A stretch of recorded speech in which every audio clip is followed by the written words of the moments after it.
How you doing? This is Peter Radson from College Planning Specialist. Wanted to share some information that was in the news today. House OK's overhaul of the student loan system.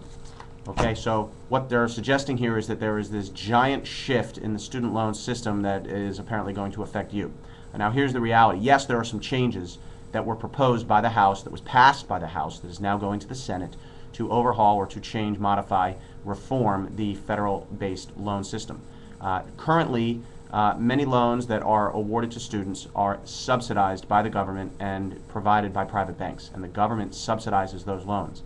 Instead, what the government is proposing is that the government will be providing those loans directly to students, thereby cutting out the middleman or the banks who are providing those loans.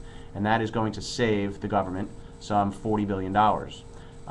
What the government plans to do is to increase the amount of Pell Grant assistance that is available to low-income families and I would say moderate-income families.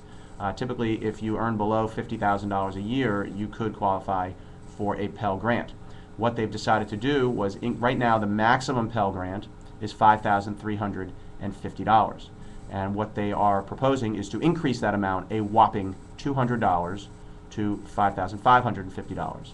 It's good money. In aggregate, it's $40 billion of an increase. But the individual grants that are going to be available to families amounts to $200. If you've taken a look at college costs lately, it is $18,000 on average to go to a state university here in Florida. We happen to have the least expensive state cost of attendance in the country. And it is $50,000 to go to a private school.